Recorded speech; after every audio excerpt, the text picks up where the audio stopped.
During the final moments of the First World War, a small contingent of US soldiers found themselves engaged in a desperate fight for survival, as what seemed like unending waves of enemy soldiers crashed against the trenches cut deep into the surrounding permafrost. However, the foes were not German troops advancing across one of the many shell-scarred battlefields of northern France, but Russians fighting to evict American invaders from a remote and desolate region of Siberia over 500 miles north of Moscow.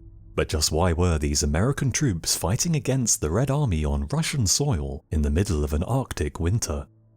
The Russian Empire had begun the Great War as a valuable ally of Britain and France, the Tsar's swarming armies tying up huge numbers of German troops on the Eastern Front. However, the fall of the Russian monarchy and subsequent Bolshevik Revolution had drastically altered the war's balance of power, as Lenin and his new communist government hurriedly negotiated peace with Germany in March of 1918. Allowing the Red Army to focus its efforts on fighting the unfolding Russian Civil War against a loose coalition of Tsarist loyalists and anti-communists known as the Whites.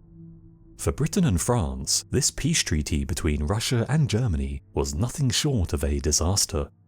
With Russia knocked out of the war, Germany was able to transport 50 divisions of battle-hardened veterans from the Russian front to France to take part in a new attack known as the Spring Offensive. Boosted by the presence of this additional manpower, the German Spring Offensive threatened to completely overwhelm the Allies, and although the United States had recently joined the war against Germany, too few troops had made the long journey across the Atlantic to make any meaningful difference as the German army advanced to within artillery range of Paris. If the war in the East could be reignited, the German army would once again be split across two fronts, easing pressure on the Western Allies and potentially breaking the enemy's back once and for all. The British and French decided that Russia had to somehow be brought back into the fight. A plan was formulated to send a multinational expeditionary force into Russian territory and intervene in the ongoing civil war on the side of the anti-communist Whites, helping them to defeat Lenin and his Bolsheviks and restore to power either the monarchy or a friendly liberal government that would immediately rejoin the war on the side of the Western powers. The Allies promptly dispatched a joint force to the ports of Murmansk and Archangel in northern Russia. From this base of operations, it was hoped that Allied forces could threaten Petrograd, assist in the destruction of the Reds, and thus quickly reopen the Eastern Front. President Wilson had initially been firmly opposed to any American intervention in Russia. However, he was persuaded to contribute US troops so long as they adhered to very strict rules of engagement. The primary objective for American forces was to secure the vast amounts of military armaments that had been sent as aid to the former Russian government in a futile attempt to keep them fighting. These enormous stockpiles of weaponry were said to have been left largely undistributed, still remaining in the warehouses where they had been offloaded from Allied ships at Archangel and Murmansk, and as such were in danger of falling into the hands of the Bolsheviks. The Bolsheviks had made no secret of their hatred for the imperialist powers of the West. If they were to capture this treasure trove of military supplies, the armaments could not only be used to greatly bolster their war effort against the Russian Whites, but potentially one day be used against other European powers. Such a nightmare scenario could not be allowed to come to pass. The warehouses of Allied aid had to be secured before they were looted by the Red Army. The secondary objective was to find and rescue the 70,000-man strong Czechoslovak Legion, an army of Czech soldiers and prisoners of war who had defected from the Austrian Empire and were currently stuck somewhere along the Trans-Siberian Railroad. If they could be located and safely brought to France, they had promised to join the fight against Germany.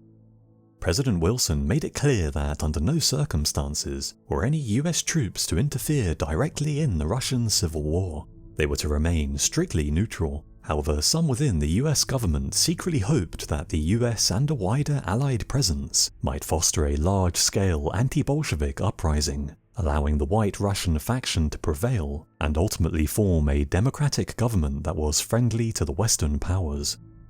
While training in England, 5,000 bemused men of the 339th US Army Regiment received orders that their destination would not be France as expected, but northern Russia, where they were to join thousands of other international troops from other nations including Britain, France, Italy and Japan.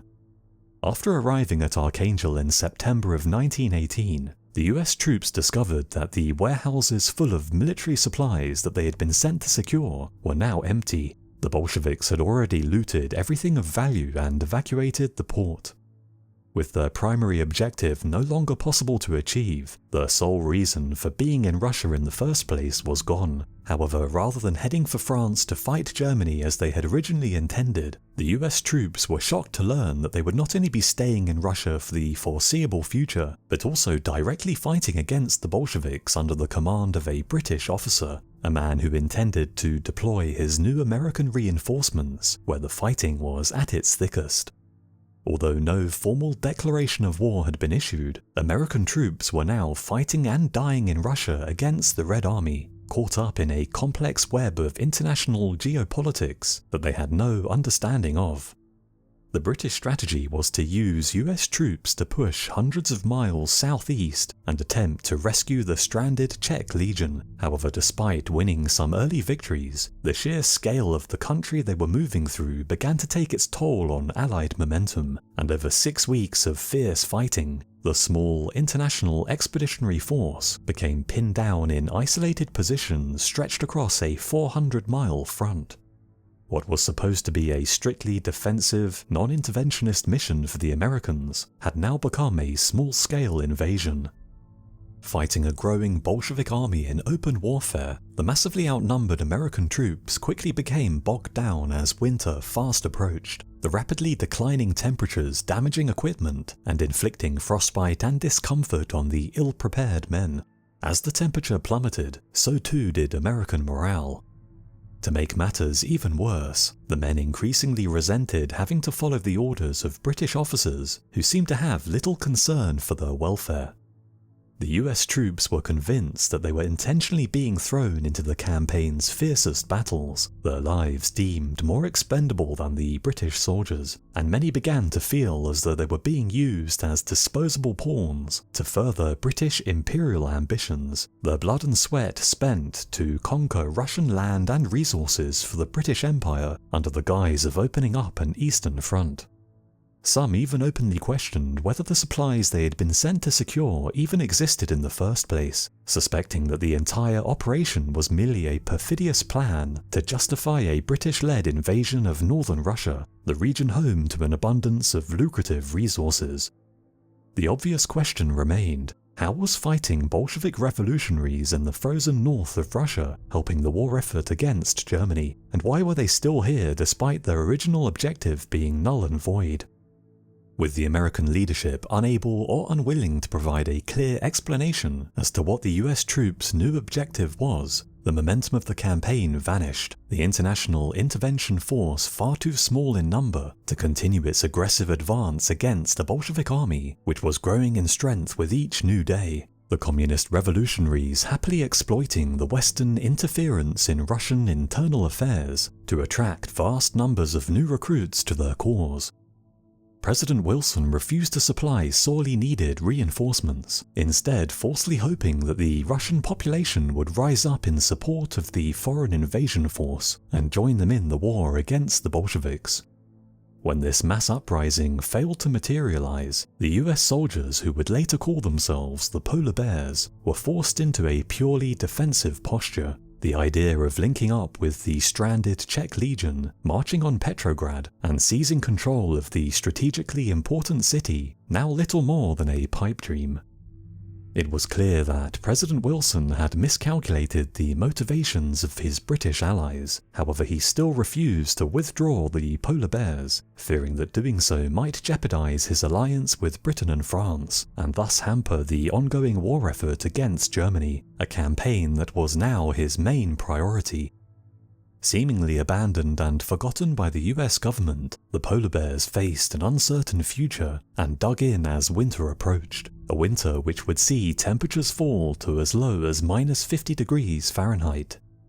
The polar bears' best hope was to defend their positions outside of Archangel and Murmansk. However, by abandoning all aggressive operations, they gave the Bolsheviks the chance to regroup and build up their numbers in preparation for a final assault to drive out the foreign invaders.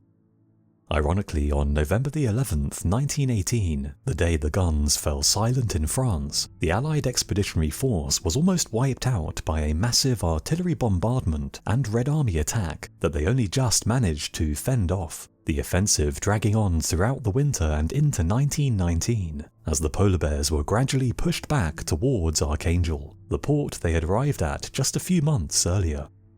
With casualties mounting and Germany long since defeated, the polar bears, their families, and many others back in the US demanded to know why American troops were still fighting in Russia, and there were even rumors of mutiny brewing. However, with the port of Archangel frozen and closed to all shipping, any kind of evacuation was now impossible until the spring thaw.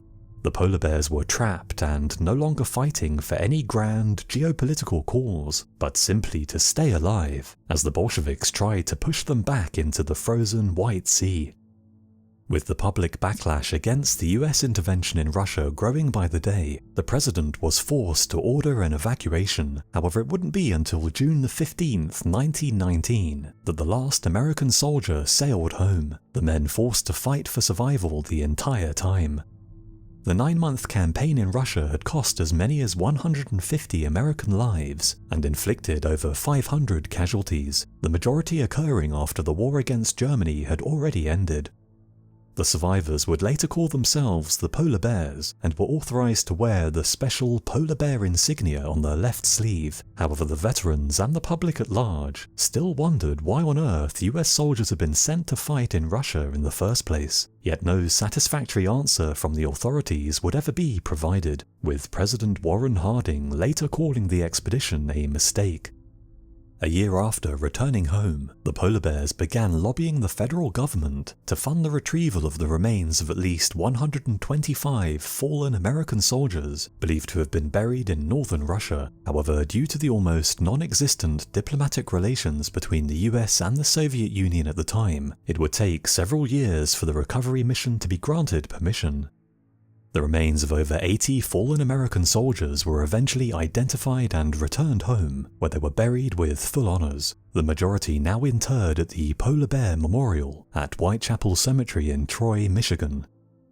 The American and wider Allied intervention in Russia had accomplished little and was quickly forgotten by the American public, the doomed participation in the Russian Civil War merely serving to alienate the Soviets and provide them with a valuable propaganda victory.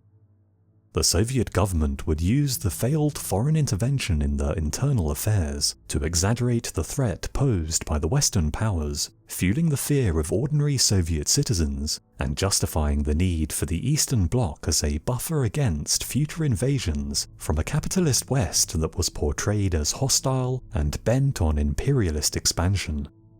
Unfortunately, few lessons would be learned from the failed campaign. This largely forgotten chapter of history, a dark foreshadowing of similar poorly planned interventions abroad in the decades to come.